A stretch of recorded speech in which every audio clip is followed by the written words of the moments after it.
บุคคลที่มีสติเป็นบุคคลที่มีจิตใจเป็นกลางบุคคลที่มีสติจะเป็นผู้ที่มีอุเบกขาผู้ที่มีสติจะไม่สะเทือนไม่หวั่นไหวบุคคลที่มีสติมั่นคงบุคคลที่มีสติจิตใจนั้นเยือกเย็นจิตใจนั้นอดทนจิตใจนั้นมีวิริยะภาคเพียรจิตใจนั้นมีเมตตาจิตใจนั้นให้โอกาสแก่ผู้ด้อยโอกาสให้โอกาสคนที่ทำผิดได้มีโอกาสแก้ตัวท่านทั้งหลายธรรมะเท่านั้นจะทำให้เราเกิดคำว่าสงบสุขธรรมะก็หมายถึงสติเมื่อเรามีสติเมื่อไหร่คำว่าสงบสุขก็เกิดขึ้นกับชีวิตของเราคนที่มีสติก็จะสนใจธรรมศึกษาเรียนรู้เรื่องธรรมสนใจเรื่องชีวิตค้นหาแก่นของชีวิตหาสาระของชีวิตว่าชีวิตของเรานั้นมันต้องการอะไรเกิดมาทำไมเกิดมาแล้วมาทำอะไรมันจะพิจารณาพวกเราทั้งหลายเกิดมาแล้ว เราจะมาทำดีหรือจะมาทำชั่วเกิดมาแล้วจะเป็นคนดีหรือจะเป็นคนชั่วเกิดมาแล้วจะเอาธรรมะหรือไม่เอาธรรมะเกิดมาแล้วจะเอาสิ่งใดที่มันเป็นแก่นเป็นสาระให้กับชีวิตเราต้องพินิจพิจารณาแต่ธรรมะของพระพุทธเจ้านั้นคุณสมบัติของธรรมะก็คือให้เรานั้นเป็นคนดีคนดีของพระพุทธเจ้ากับคนที่มีศีลคนดีของพระพุทธเจ้าคือคนที่มีสมาธิคนดีของพระพุทธเจ้าคนที่มีปัญญาคนดีของพระพุทธเจ้าคือคนที่มีอุเบกขาไม่คอยตามสิ่งใดสิ่งหนึ่งอุเบกขาก็คือให้ความวางเฉยอุเบกขาก็คือให้ความเป็นธรรมแก่การรับรู้ของตาหูจมูกลิ้นกายใจเวลาตาหูจมูกลิ้นกายใจเราเอาอุเบกขาไปจับเราจะไม่ด่วนตัดสินใจใดๆว่าใช่หรือไม่ใช่ว่าจริงหรือไม่จริงนี่แหละธรรมะอุเบกขาก็คือตัวสติควบคุมอยู่ในอุเบกขานั่นแหละพวกเราทั้งหลายเมื่อเรามีสติเมื่อไหร่แล้วเราจะเป็นธรรมตลอดเวลาธรรมก็อยู่ตลอดเวลาความดีงามก็เกิดขึ้นตลอดเวลาในพวกเราสติได้สำคัญที่สุดเพราะสติเป็นต้นกำเนิดของธรรมเป็นแก่นของธรรมสาระของธรรมสติก็เปรียบเสมือนตะกร้าธรรมะเปรียบเสมือนวัตถุสิ่งของที่อยู่ในตะกร้าพวกเราทั้งหลายถ้าเราไม่มีสติก็เหมือนของกระจัดกระจายเลี่ยราดไปหมดนั่นแหละพระพุทธเจ้าจึงชื่อว่าเป็นผู้ค้นพบความจริงของโลก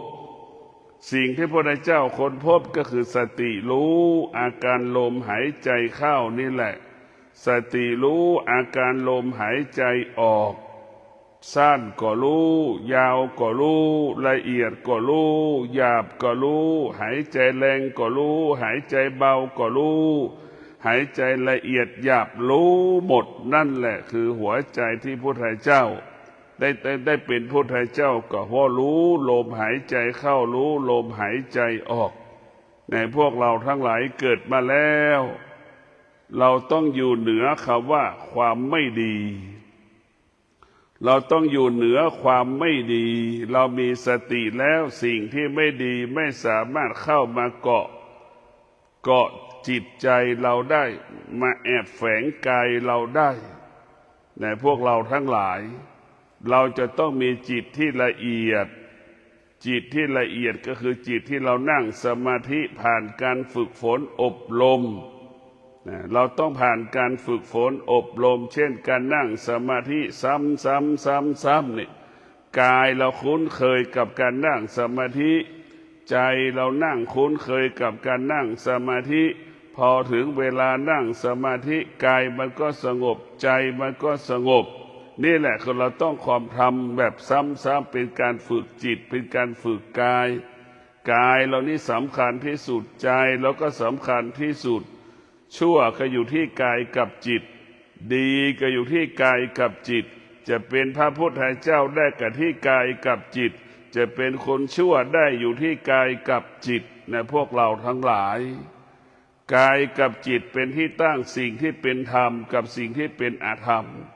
กายกับจิตเป็นที่ตั้งสิ่งที่เป็นชั่วกับสิ่งที่เป็นดีสิ่งที่สะอาดกับสิ่งที่สกปรกอยู่ที่กายกับจิตเราทั้งสิ้นเราจะเป็นพุทธเจ้าได้เป็นพระอรหันต์ได้เป็นผู้บรรลุธรรมได้ก็อยู่ที่กายกับจิตเราจะเป็นโจรได้ก็อยู่ที่กายกับจิตเพียงแต่ว่ากายของเราได้รับการฝึกฝนอบรมเรียกว่ากายกับจิตเป็นฝ่ายดีแต่พวกเราทั้งหลายถ้าจากกายกับจิตเราไม่ได้รับการอบรมสั่งสอนกายกับจิตก็เป็นฝ่ายที่ไม่ดีก็พวกเราต้องพิจารณาแต่เราเกิดมาแล้วเราจะไปรอทำดีความดีทำความดีตอนแก่ไม่ได้เพราะความแก่ความเจ็บความตายมันปรากฏขึ้นตลอดเวลาความตายไม่เลือกว่ามันหนุ่มแล้วจะไม่ตายมันไม่มีแก่แล้วมันจะไม่เจ็บมันก็ไม่มีนะพวกเราทั้งหลาย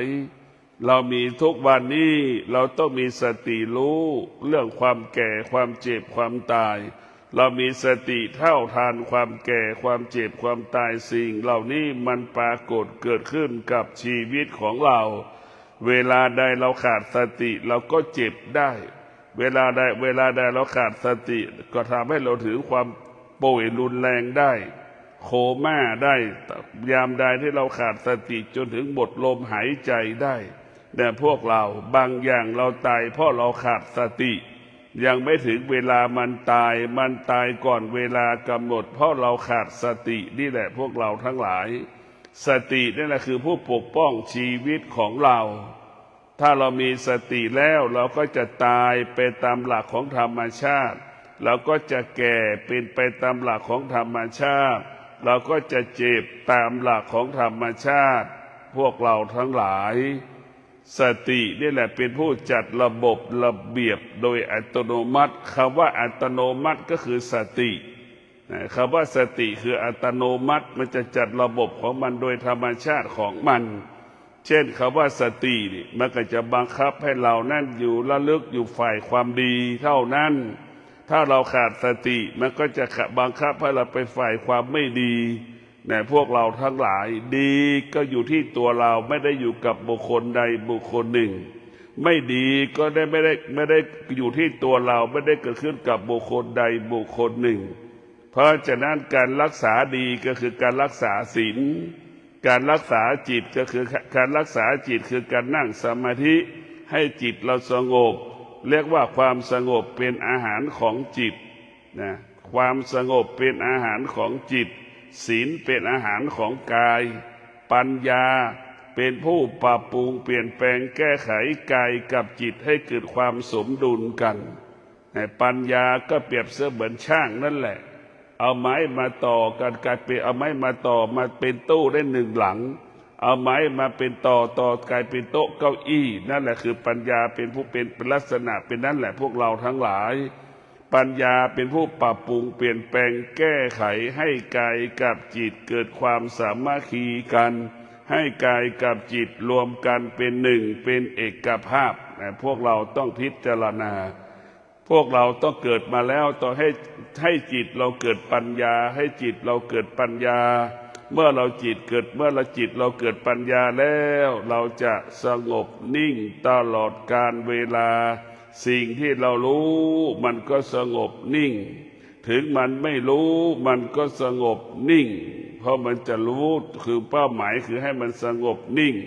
เพราะผู้มีปัญญาจะไม่โต้ตอบไม่ตอบสนองสิ่งที่รู้สิ่งที่เห็นสิ่งที่สัมผัสสิ่งที่เรารู้สึกที่มันผ่านอาศัยตาหูจมูกลิ้นกายใจทั้งสิ้นพวกเราทั้งหลายต้องพิจารณาพิจารณาพิจารณาอาการของสติพิจารณาอาการของจิตพิจารณาอาการของกายเรียกว่ากายจิตสตินี้จะต้องอาศัยกันกายจิตสติเมื่ออยู่ร่วมกันแล้วมันก็จะเกิดคำว่าธรรมะเท่านั้นกายจิตสติจึงเป็นต้นกำเนิดของธรรมเป็นธรรมที่งดงามที่สุดพวกเราทั้งหลายเราจะสังเกตได้ปู่ย่าตายายที่มีธรรมมันจะมีความงามอยู่ในตัวมันเองนะพวกเราทั้งหลายคนปู่ย่าตายายที่มีธรรมเป็นปู่ย่าตายายที่งดงาม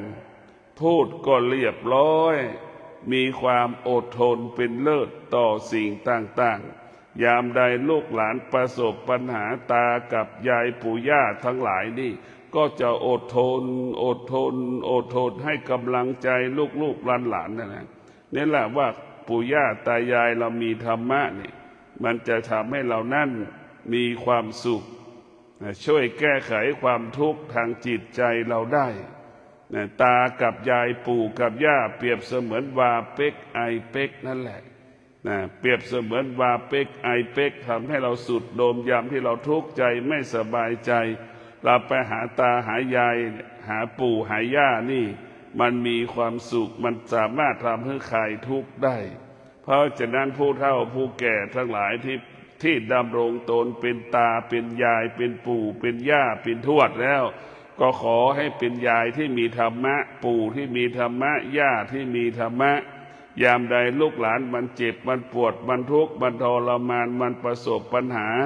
มันก็จะมาหาเรามาพึ่งที่จิตใจเรามาคุยมากินกับเข้ากับเรามาหาสู่กับเรามาแล้วเขาคลายทุกข์มาแล้วช่วยแก้ความทุกข์เขาได้นี่คือพวกเราทั้งหลาย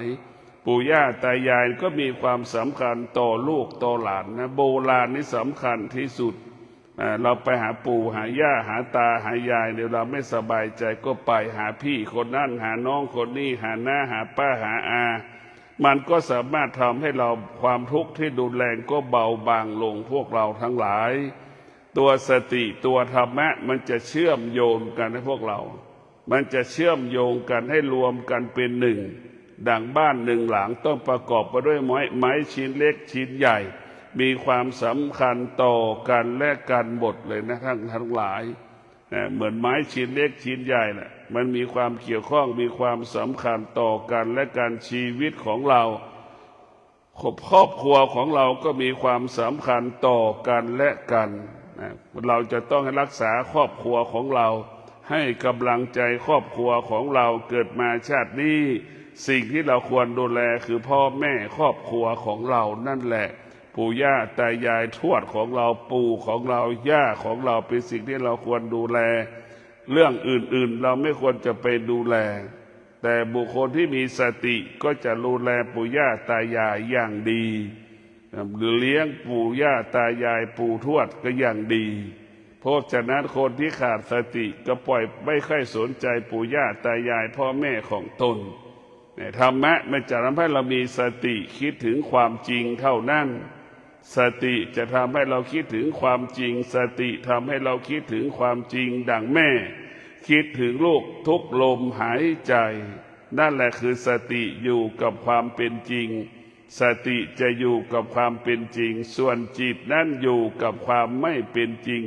ส่วนจิตนั้นแปรสภาพไปตลอดเวลาไปเจอเพื่อนก็ไปกับเพื่อนไปเรื่อยๆไปเรื่อยๆเหมือนลูกส่วนมากมันยังไม่ยอมกลับบ้านนั่นแหละพวกเราทั้งหลายจิตมันแปรสภาพจิตก็เปรียบเสมือนลูกของเรานั่นแหละคิดถึงแม่แค่บางเวลาจิตคือเปรียบเสมือนแม่มันลูกเรานะเปรียบเสมือนลูกของเรานั่นแหละคิดถึงแม่แค่บางเวลานะคือเปรียบเสมือนจิต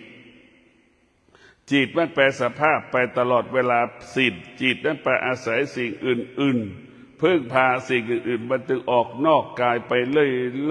อยเหมือนนกบินออกรังเนี่ยพวกเราทั้งหลายเหมือนงัวควายที่ปล่อยออกคอกในจิตเราเป็นเช่นนั้นมันออกไปไม่มีที่สิ้นสุดหาที่สิ้นสุดไม่ได้มันอยากได้อยากมีอยากเป็นตลอดเวลาจิตเป็นผู้ไม่รู้มีแต่คำว่าอยากต้องการสารพัดความต้องการไม่มีวันจบสิ้นนะพวกเราทั้งหลายจิตเนี่ยมันต้องการไม่มีวันจบสิ้นมีความรู้สึกไม่มีวันจบสิ้นจิตมันต้องอาศัยตาหูจมูกลิ้นกายใจมันก็วกไปวนมาอยู่กับวงจรอุบัติก็คือตาหูจมูกลิ้นกายใจนี่ถ้ามันไม่มีธรรมะมันไม่มีธรรมะไม่ได้อยู่ที่ตาหูจมูกลิ้นกายใจตาเรากลายเป็นนรกหูของเรากลายเป็นนรกตาของเราเป็นนรกหูเราเป็นนรกในพวกเราทั้งหลายจมูกกลายเป็นนรกลิ้นเรากลายเป็นนรกนะจมูกเรากลายเป็นนรกลิ้นกลายเป็นนรกกายเราก็เป็นสัตว์จากจิตเรากลายเป็นสัตว์ในพวกเราทั้งหลายมันน่ากลัวที่สุดนรกก็อยู่ที่ตาหูจมูกลิ้นกายใจสวรรค์ก็อยู่ที่ตาหูจมูกลิ้นกายใจนิพพานก็อยู่ที่ตาหูจมูกลิ้นกายใจแต่มันอยู่ที่เดียวกันหมดเพียงแต่เราจะเลือกเอาไปฝ่ายธรรมะกับฝ่ายอธรรมเนี่ยอย่าเอาฝ่ายดีกับฝ่ายไม่ดีก็อยู่ที่ตาหูจมูกลิ้นกายใจทั้งหมดทั้งสิ้นนะพวกเราทั้งหลายสิ่งความดีเกิดขึ้นที่ไหนก็ที่ตาหูจมูกลิ้นกายใจของเรานั่นแหละความชั่วเกิดขึ้นที่ไหนก็ตาหูจมูกลิ้นกายใจทุกอย่างมันเกิดกำเนิดสิ่งเดียวกันหมดนะพวกเราทั้งหลายเหมือนเราเกิดจากท้องพ่อท้องแม่นั่นแหละเกิดมาสภาพเดียวกันหมดสรรพสิ่งทั้งหลายความรู้สึกความนึกคิดก็เกิดจากตาหูจมูกลิ้นกายใจสัมผัสรู้สึกนั่นแหละพวกเราทั้งหลายความรู้สึกทั้งหลายจึงทำให้เราเป็นคนทุกวันนี้เพราะความรู้สึกนี่แหละทำให้เราเกิดมาเป็นมนุษย์เพราะความรู้สึกคือความอยาก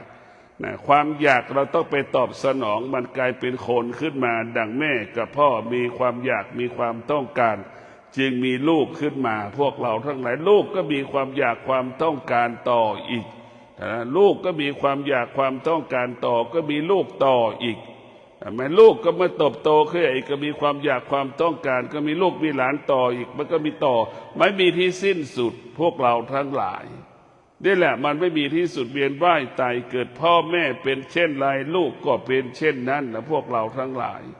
เมื่อพ่อแม่ไม่อยากให้ลูกเป็นแบบนั้นลูกพ่อไม่อยากให้ลูกเป็นอย่างนี้พ่อแม่ต้องมีธรรมะพ่อแม่ต้องรีบปฏิบัติธรรมเท่านั้นแต่พวกเราทั้งหลายสตินี่สำคัญที่สุดคุณสมบัติของสติก็คือควบคุมจิตให้รักษาจิตนะเพราะนั้นจากนั้นจิตเปรียบเสมือนลูกสติเปรียบเสมือนแม่เหมือนแม่ดูแลลูกนะพวกเราทั้งหลายนะสติอาศัยเรียกว่าจิตอาศัยสตินะเหมือนแม่อยู่กับลูก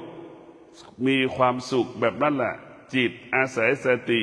จะมีความสุขดังแม่อยู่กับลูกดังลูกอยู่กับแม่นั่นแหละคือลักษณะของจิตกับสติถ้าจิตเราไปอาศัยความคิดก็เปรียบเสมือนเราไปอยู่กับเพื่อนนะความคิดไปอยู่เหมือนเพื่อนเรานั่นแหละ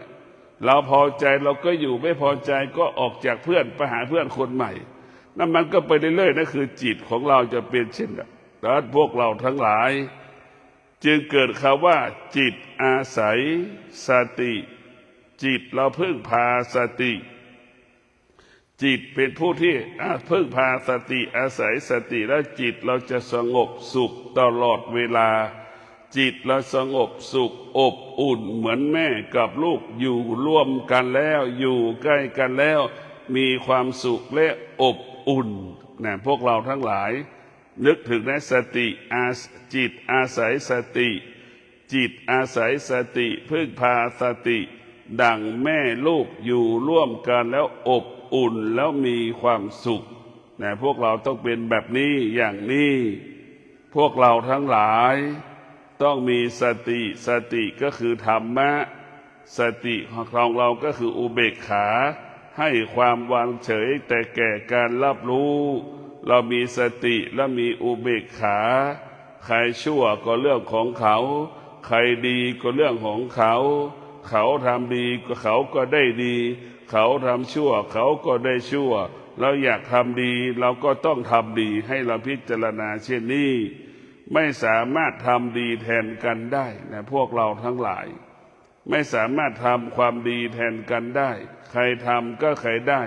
ความชั่วก็เช่นเดียวกันใครทำก็ใครได้เนี่ยพวกเราทั้งหลายเรียกว่าความดีสร้างสรรค์ความชั่วนั้นมันทำลายและเบียดเบียนชีวิตเราเนี่ยพวกเราทั้งหลายไม่มีใครรู้เราก็รู้ของเราเนี่ยพวกเราต้องเท่าทันจิตของเรานี่สำคัญที่สุดนะพวกเราทั้งหลายมีสติรู้มีสติรู้เท่านั้นจิตเราจะประเสริฐจิตเราสะอาดบริสุทธิ์เรียกว่าจิตเราจะสะอาดขาวดั่งผ้าขาวได้เมื่อจิตเรามีสติเนี่ยพวกเราทั้งหลายจิตเราบริสุทธิ์เหมือนผ้าขาวนั่นแหละมันจะขาวสะอาดเช่นนั้นในพวกเราทั้งหลายจิตเราจะงดงามเมื่อเราจิตเรามีสติเหมือนท้องฟ้านะครับเต็มไปด้วยเมฆหมอกเมฆสีขาวท้องฟ้าสีครามเนี่ยมันจึงมีความงดงามจิตที่มีธรรมะก็เป็นเช่นนั้นพวกเราทั้งหลายเบิกบานผ่องใสตลอดเวลาในพวกเราทั้งหลายที่มาปฏิบัติธรรมก็เพราะสตินี่แหละเมื่อเรามีสติเราก็อยู่กับธรรมธรรมก็เป็นเครื่องธรรมก็กลายเป็นเครื่องปกป้องคุ้มครองชีวิตของเราธรรมก็กลายเป็นผู้ที่คุ้มครองชีวิตของเราธรรมเป็นผู้ปกป้องชีวิตของเราได้ตลอดเวลาพวกเราทั้งหลายต้องมีสติต้อนรับความจริงให้ได้เอาความจริงไปไว้ที่กายเราต้องศึกษาเรียนรู้เรื่องความจริงเท่านั้นนะเกิดแก่เจ็บตายมันเป็นความจริงนี่เราต้องเรียนรู้เรื่องเกิดแก่เจ็บตายมันไม่รู้ไม่ได้นะพวกเราทั้งหลายมันไม่รู้ไม่ได้เราต้องมีสติพิจารณาว่าเราจะป่วยด้วยโรคชนิดใด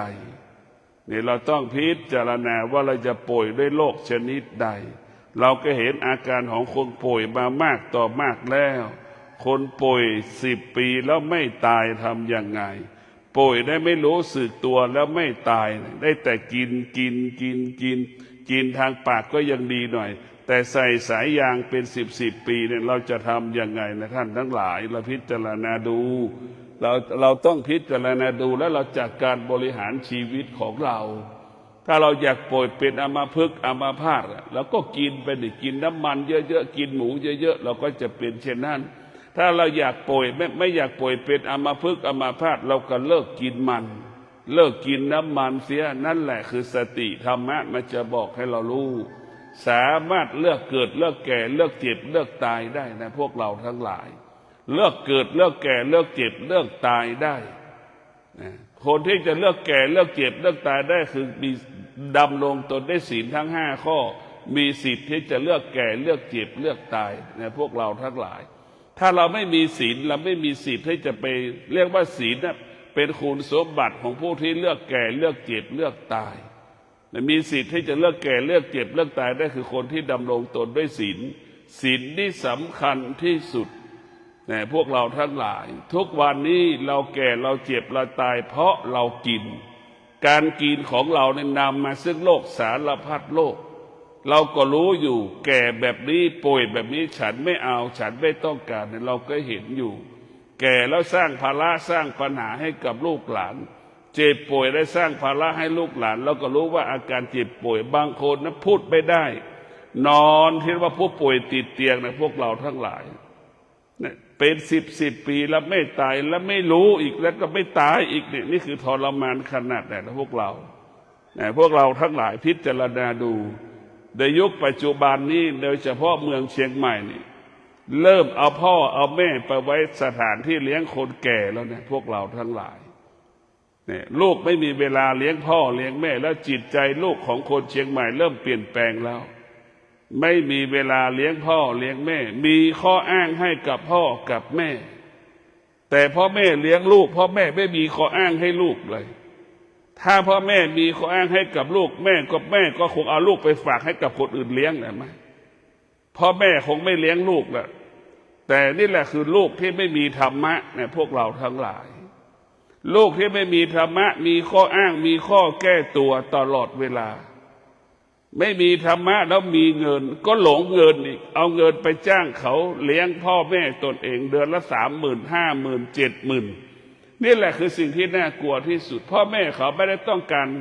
ความสะดวกความสบายพ่อแม่เขาต้องการความรู้สึกจากลูก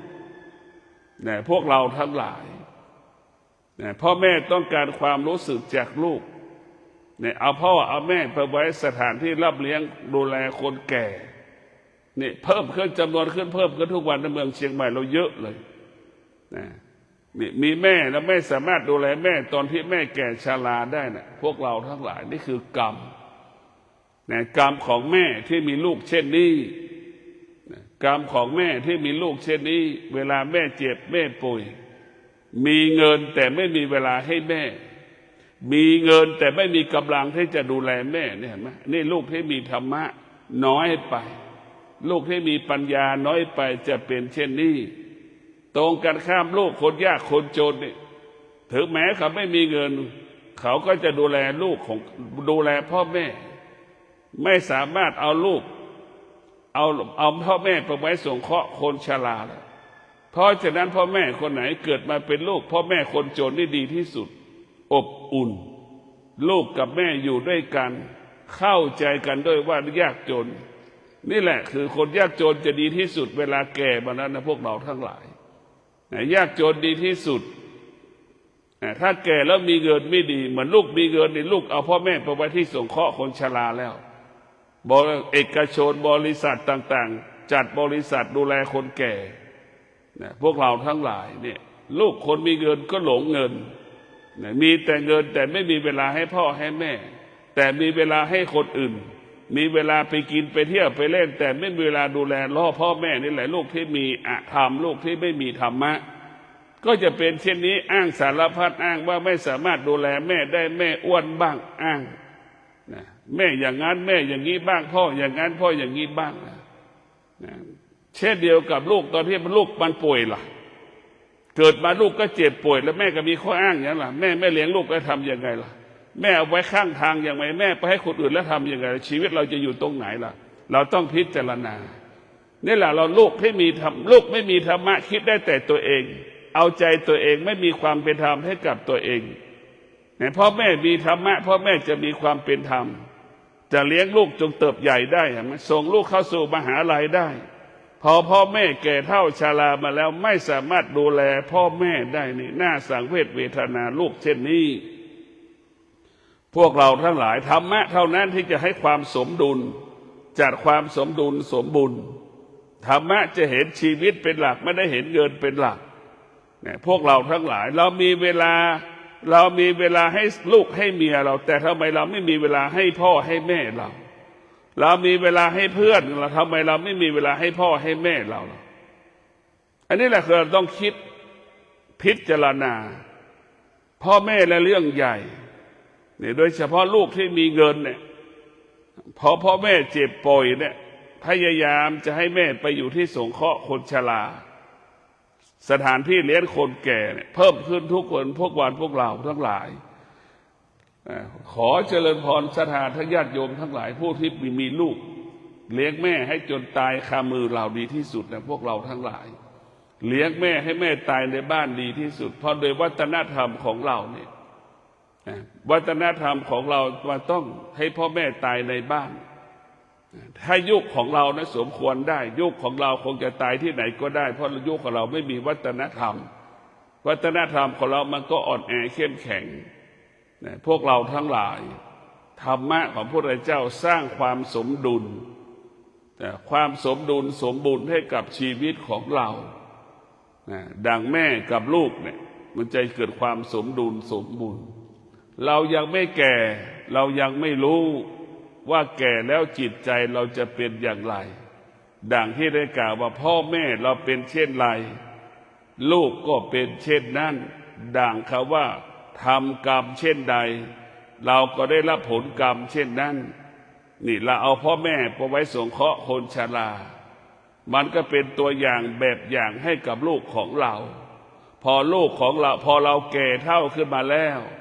ลูกก็จะเอาเราไปไว้สงเคราะห์คนชราอีกนี่แหละคือคนที่แก่แล้วจะเป็นนี่เราไปสร้างวัฒนธรรมใหม่ให้กับลูกตนเองแต่ท่านทั้งหลายแม่ทำเช่นไรเนี่ยลูกก็จะทำกับเราเช่นนั้นแหละ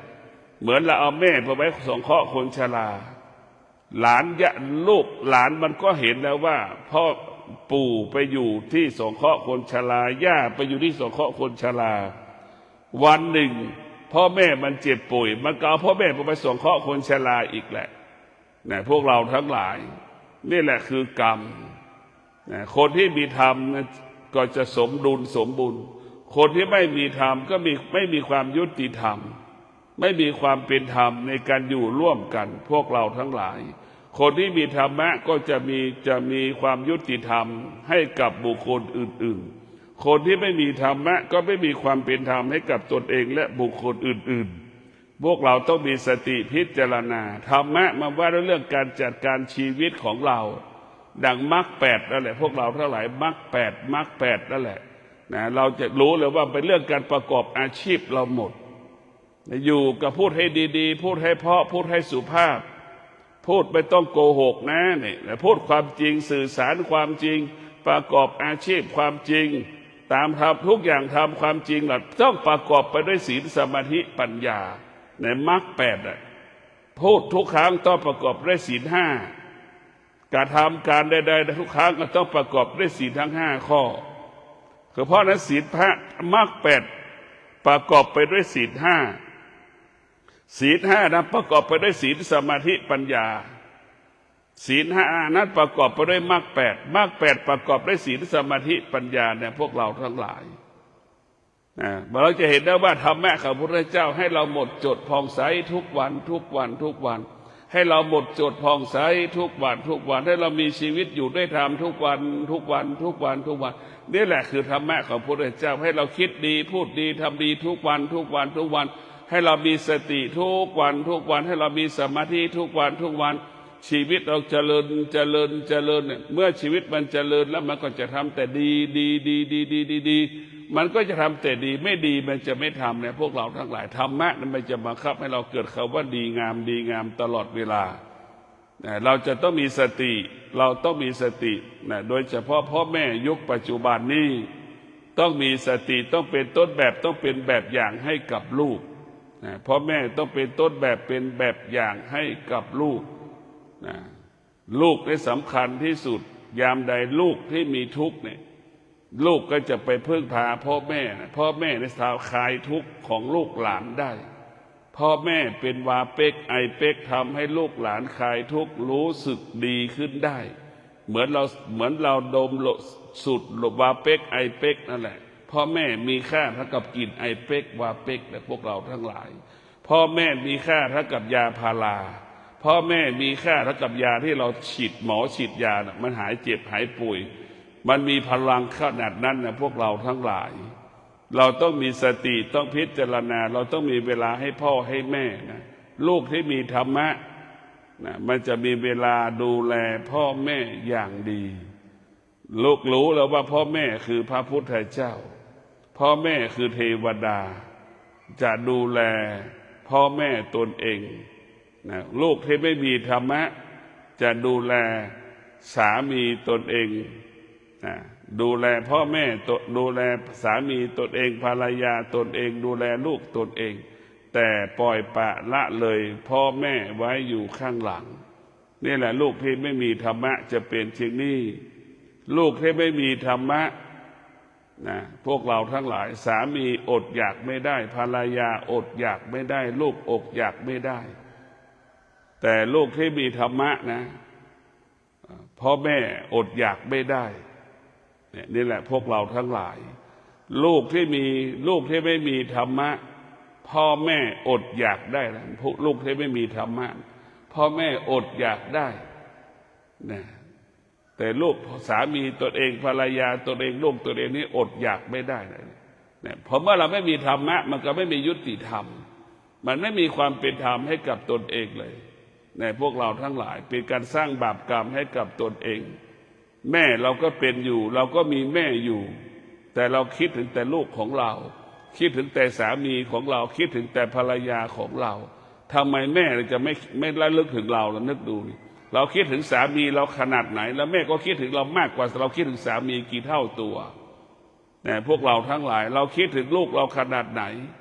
แม่ก็คิดถึงเราขนาดนั้นแหละเราคิดถึงลูกเราขนาดไหนแม่ก็คิดถึงเราขนาดนั้นแหละพวกเราก็รู้เอานี่ธรรมะมีคำว่ายุติธรรมให้ความเป็นธรรมแก่กันและกันในพวกเรานี่ถ้าเรามีธรรมะแล้วมันจะงดงามมันจะมีคำว่าสันติสุขมีความสุขอยู่ก็มีเบิกจิตก็เบิกบานผ่องใสกินก็อิ่มเอิบ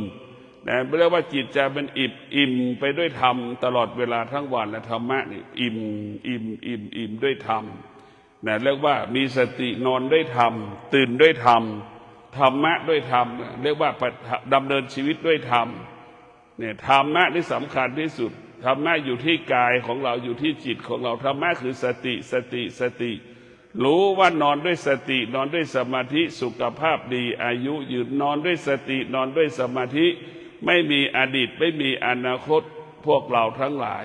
เรานอนด้วยสติสมาธิอยู่เหนืออดีตอยู่เหนืออนาคตอยู่เหนือปัจจุบัน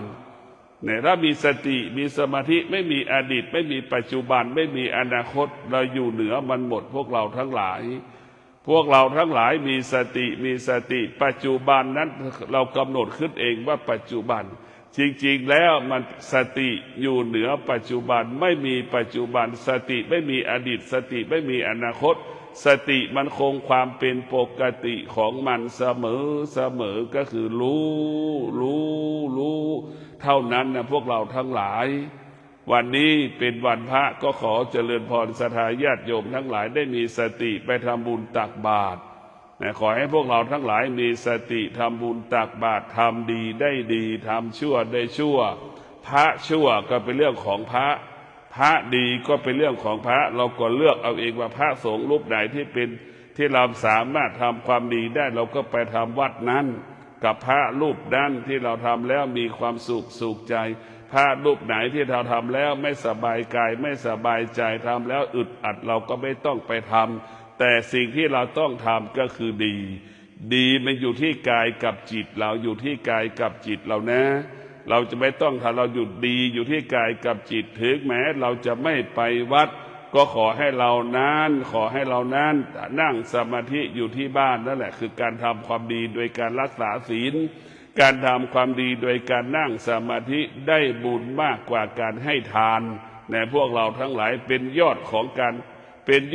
บุญเป็นยอดของธรรมก็คือการรักษาศีลการภาวนาที่มีปัญหาก็คือรักษาศีลมันก็ไม่รักษาศีลภาวนาก็ไม่ภาวนาแล้วก็ไม่ทำบุญไม่ทำทานนี่คือปัญหาของมนุษย์กลุ่มหนึ่งเป็นเช่นนี้ไม่สามารถแยกว่าอันไหนดีอันไหนไม่ดีแต่พวกเราทั้งหลายเราต้องรู้ว่าสิ่งหนึ่งมันต้องมีคำว่าดีมันต้องมีคำว่าไม่ดีอย่างใดอย่างหนึ่งดังคำว่าร้อนกับเย็นเราจะเลือกเอาว่าเราจะเลือกเอาสิ่งไหนล่ะให้เลือกอะไรสิ่งใดสิ่งหนึ่งก็ขอให้พวกเราทั้งหลายได้มีสติบำเพ็ญเพียรทำความดีทุกวันอย่าได้เอาพระไม่ดีมาเป็นเครื่องกีดขวางกั้นการทำความไม่ดีของเรานะเราจะต้องเอาเป็นขวางกั้นสิ่งที่ดีๆของเราไม่ได้เราจะต้องทำดีเป็นปกติเราจะต้องทำดีเป็นปกติขอเจริญพร